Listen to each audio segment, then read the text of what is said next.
平伊之助だ。覚えておけ。貴様をさらし俺の首なりとなる。三の牙追索。けだものの呼吸、土の型、なる色覚。諸突申せ、諸突申せ。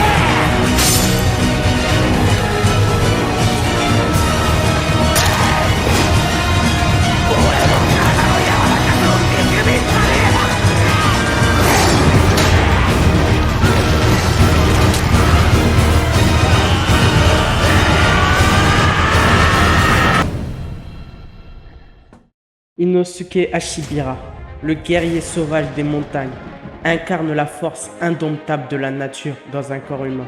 Toujours masqué par un visage de sanglier, ses muscles, taillés comme ceux d'un fauve, sont prêts à bondir dans un assaut explosif. Armé de 2 lames dentelées, son style de combat est aussi imprévisible qu'une tempête déchaînée, rappelant les griffes d'un prédateur en chasse. Il est la personnification du chaos et de la liberté, un esprit indomptable qui refuse de plier devant quiconque. Chaque bataille devient un balai de destruction et de puissance brute, prêt à anéantir tout obstacle sur son chemin. Mais que se serait-il passé si Inosuke n'avait jamais existé? Quel avenir attendrait nos pourfendeurs du corps des Slayers? Y aurait-il eu plus de morts? C'est ce que nous allons explorer dans cette vidéo.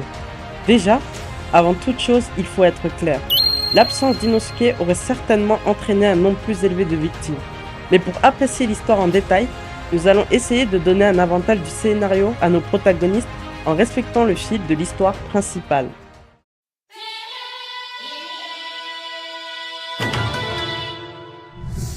Pour cet arc, l'absence d'Inosuke n'aurait pas eu un impact significatif. Zenitsu et Tanjiro auraient affronté leurs adversaires et les auraient battus comme dans la chronologie principale. Ils n'auraient pas eu de mal non plus à vaincre le démon que Inosuke a vaincu. Après ce combat, ils se seraient dirigés vers la maison de la vieille dame où Zenitsu aurait rencontré Nezuko, exactement comme dans la chronologie originale.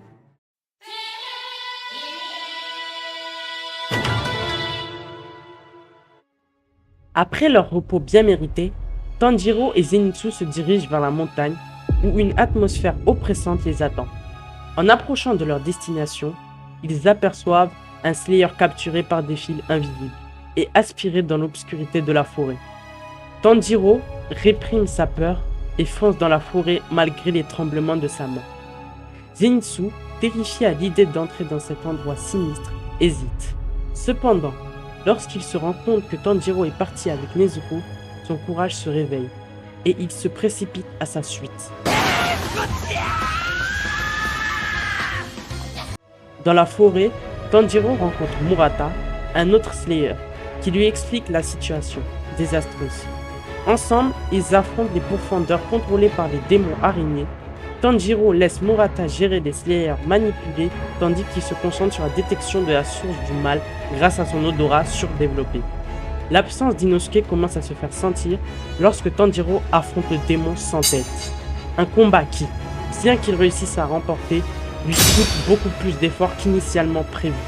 La bataille contre la mère araignée se déroule de manière similaire, avec Tanjiro triomphant mais épuisé.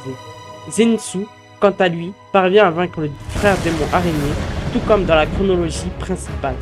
La situation se complique lorsque Tanjiro tombe sur le père démon.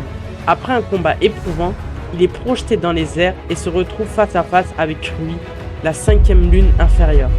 Tanjiro, déterminé à protéger sa sœur et ses amis, engage un combat désespéré.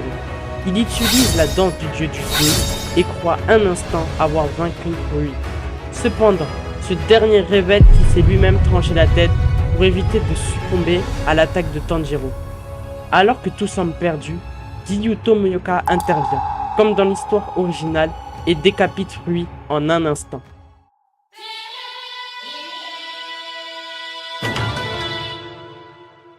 Après avoir terminé leur rééducation au domaine des papillons, Tanjiro et Zenitsu montent à bord du train de l'infini, où ils doivent assister le pilier de la flamme, Kyojuro Rengo. Le train, déjà enveloppé dans une aura sinistre, cache un ennemi redoutable, la première lune inférieure ennemie. Peu de temps après être montés à bord, Tanjiro, Zenitsu et Rengoku sont plongés dans un sommeil profond, victimes des pouvoirs hypnotiques d'ennemis. Dans son rêve, Tanjiro revit des souvenirs avec sa famille, mais parvient à se libérer en se tranchant symboliquement la gorge. Il se réveille, réalisant que tous ses compagnons sont encore sous l'emprise du démon. Il maîtrise ensuite les complices d'ennemis et monte sur le toit du train pour affronter le démon.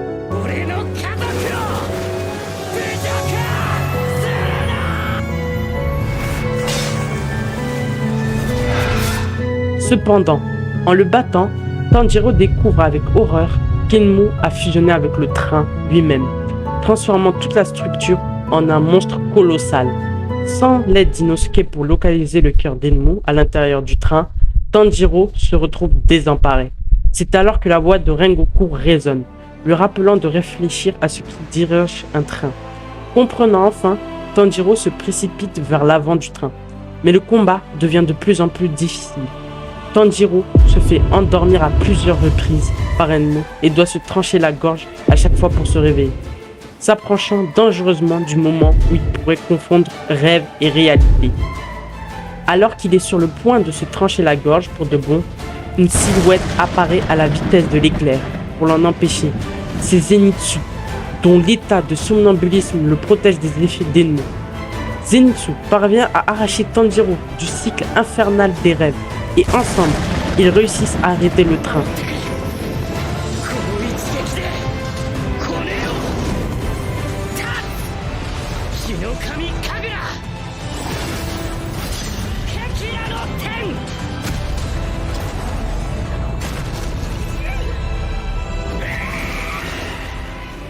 Après ce combat, Zenitsu retourne auprès de Nezuko, laissant Tanjiro au sol. Rengoku le rejoint, mais à ce moment-là, une force terrifiante fait irruption. Akaza, la troisième lune supérieure, est apparue. Il propose à Rengoku de le rejoindre parmi les démons, mais Rengoku refuse catégoriquement, déclenchant un combat épique.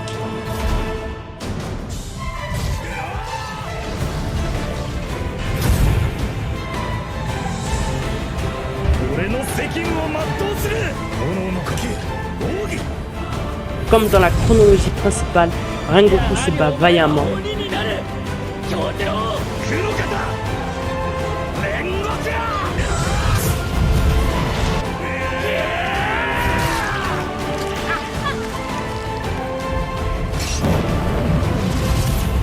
Mais ce dernier finit par succomber à ses blessures, laissant une profonde cicatrice dans le cœur de Tanjiro et Zenitsu.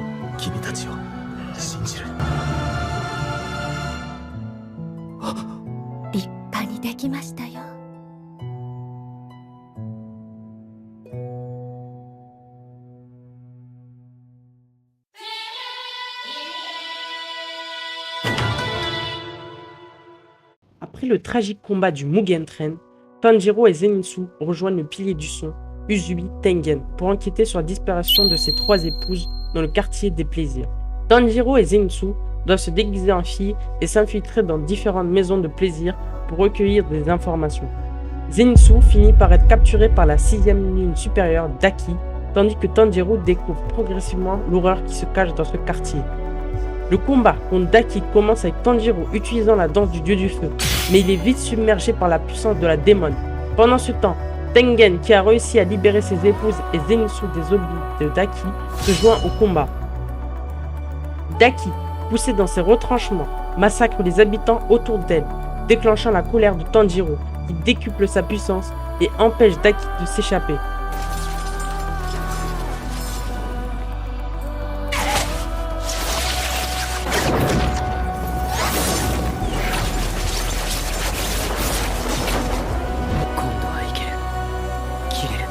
Il semble sur le point de la vaincre, mais ayant dépassé ses limites, se retrouve à terre face à Daki.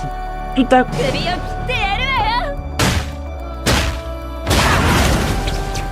Nezuko intervient, prenant le relais et brûlant Daki avec son sang démoniaque. Cependant, Nezuko, incapable de se contrôler, doit être maîtrisé par Tanjiro. Daki, profitant de ce moment de répit, se relève pour en finir, mais Tengen intervient et lui tranche la tête d'un seul coup. Pourtant, ce n'est pas la véritable lune supérieure. Tandis que Tengen réalise que quelque chose cloche, une sensation de danger imminent le submerge. Surgissant de l'ombre de sa sœur décapitée, Gyutaro, la véritable 6e lune supérieure, apparaît avec un sourire sinistre. Tengen se retrouve confronté à Gyutaro, un adversaire d'une redoutable habileté et dont le poison s'infiltre dans chaque coup. Se battant à la fois contre Gyutaro et les attaques résiduelles de Daki, le pilier du son commence à être submergé. Tengen est mis à rude épreuve, mais Zenitsu et Tanjiro, malgré leur épuisement, se précipitent pour l'assister. Zenitsu utilise sa vitesse fulgurante, projette Daki dans les airs et engage un duel aérien avec elle. Pendant ce temps, Tanjiro et Tengen unissent leurs forces contre Gyutaro, mais la stratégie de l'ennemi est implacable. Les deux confronteurs se retrouvent constamment sur la défensive, incapables de trouver une ouverture pour trancher la tête du démon. Tanjiro, après avoir sauvé Inatsuru, une des femmes de Tengen, voit Zenitsu commencer à se faire submerger par Daki. Avec une décision rapide, il choisit d'aller aider son compagnon, laissant Tengen seul face à Gyutaro. Cette séparation s'avère être une erreur fatale. Tengen, malgré toute sa bravoure, commence à influencer sur les assauts répétés et empoisonnés de Gyutaro. Au moment où Tanjiro parvient à rejoindre Zenitsu, il est déjà trop tard. Zenitsu est à genoux, incapable de continuer le combat. Et Tanjiro, distrait, ne voit pas l'attaque de Daki qui lui est destinée. Zenitsu, dans un ultime acte de bravoure, pousse Tanjiro pour le sauver. Mais ce sacrifice laisse les deux pourventeurs gravement blessés. Tandis que Tanjiro se lève péniblement, il voit la ville en flammes, ses compagnons à terre. Gyutaro apparaît alors devant lui, prêt à l'achever. Tanjiro, puisant dans ses dernières forces, parvient à piéger Gyutaro dans un dernier coup désespéré.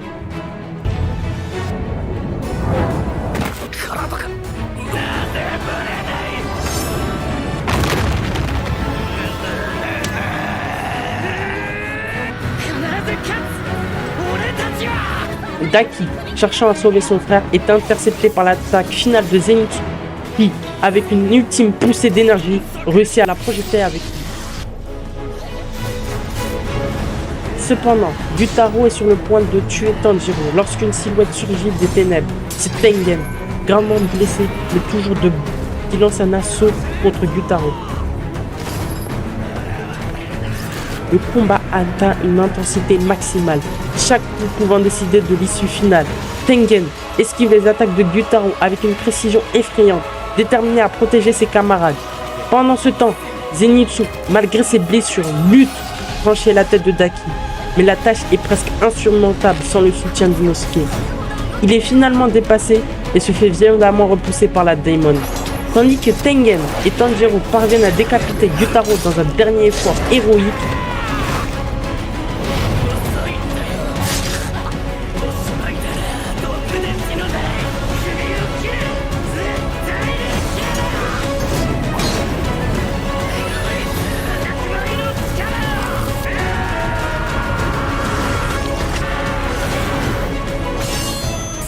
le pire se produit.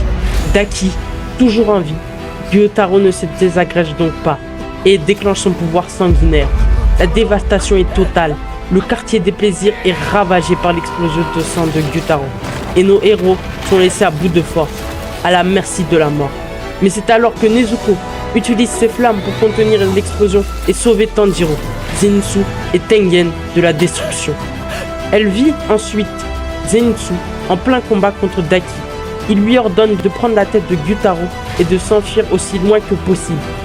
Nezuko exécute ses instructions et se met à courir, mais est rapidement poursuivi par le corps de Gyutaro. Malgré les attaques incessantes qu'elle subit, Nezuko se régénère sans cesse, mais elle sent que ses forces commencent à faiblir et qu'elle ne pourra pas tenir encore très longtemps. Zenitsu est à bout, luttant désespérément contre les attaques de Daki. À un moment critique, il est touché et s'effondre, un genou à terre, incapable de continuer à se battre. Alors que Daki s'apporte à le coup final,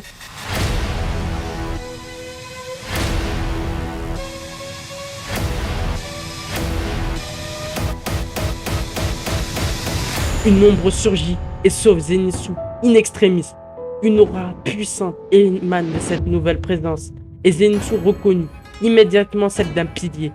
Le serpent enroulé autour de son cou ne laisse aucun doute. C'est le pilier du serpent. Obanai Iguro, venu en renfort. Iguro se précipite sur Daki, esquivant ses attaques avec la grâce et la précision d'un serpent, puis la décapite d'un seul coup précis. Les deux démons commencent à se désagréger et disparaître vaincus.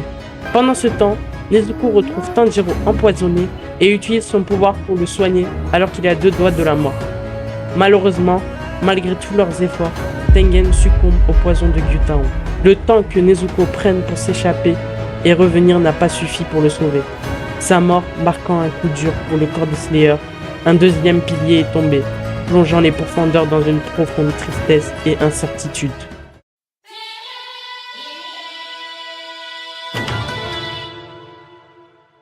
En ce qui concerne l'arc du village des forgerons, l'absence d'Inosuke n'aurait pas eu d'impact significatif sur les événements principaux.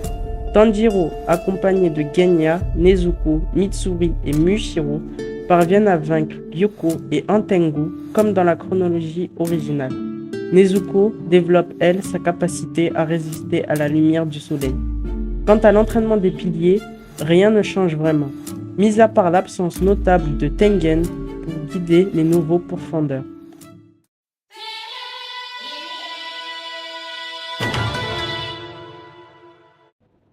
Les événements se déroulent de manière similaire à l'histoire originale, jusqu'au moment où Kanao est confronté à Doma, la deuxième lune supérieure.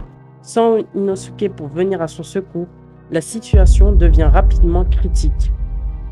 Kanao se retrouve en grande difficulté face à Doma. Bien qu'elle tente de l'esquiver avec agilité, ses forces commencent à lui faire défaut. Doma, s'amusant de la situation, inflige à Kanao une série de blessures torturantes, savourant chaque moment de sa souffrance. Alors que tout semble perdu, un événement inattendu survient. Le visage de Doma commence à fondre. Profitant de la confusion, Kanao rassemble ses dernières forces pour tenter de décapiter le démon. Cependant, affaiblie et blessée, elle n'a pas assez de force pour réussir et est violemment projetée par Doma. Voyant son adversaire à terre, Doma décide de mettre fin à ses souffrances en une attaque décisive. Kanao succombe sous la puissance de Doma, laissant les Slayers sans l'un de leurs membres les plus précieux. Bien que Doma soit affaibli par le poison, il parvient à se régénérer et bien que légèrement affaibli, continue à avancer. Doma, curieux de l'état d'Akaza, se dirige vers la zone où se trouve la troisième lune supérieure. Là, il tombe nez à nez avec Giyu, Tomioka et Tanjiro qui viennent tout juste de se réveiller de leur évanouissement. Affaibli par le poison et ses précédents combats, Doma devient la cible de l'assaut coordonné de Giyu et Tanjiro. Giyu détourne l'attention de Doma, permettant à Tanjiro de canaliser la danse du dieu du feu et de décapiter la lune supérieure. Avec la chute des lunes supérieures, il ne reste plus que le seigneur des démons, Muzan, qui bute Tsuji. Cependant, sans l'aide de Kanao et Inosuke, le combat final contre Muzan prend une tournure désastreuse. Ces deux combattants étaient des éléments essentiels pour affaiblir et finalement vaincre Muzan. Sans eux, la victoire devient impossible. Muzan, malgré la détermination de Tanjiro, Giyu et les autres pourfendeurs, finit par triompher. Les Slayers, épuisés et décimés, ne peuvent pas rivaliser avec la puissance écrasante de Muzan. Le monde est finalement plongé dans les ténèbres, avec Muzan régnant en maître incontesté. Et voilà, c'est la fin de cette vidéo. Cette exploration alternative de Demon Slayer nous montre à quel point chaque personnage joue un rôle crucial dans le destin du monde. Même un seul changement, comme l'absence d'Inosuke, peut entraîner des conséquences dramatiques. C'est un rappel puissant que chaque personnage, qu'il soit fort ou faible, a sa place et mérite le respect. N'hésitez pas à me proposer d'autres scénarios what if que vous aimeriez voir explorer. Je me ferai un plaisir de les réaliser. À bientôt l'équipe.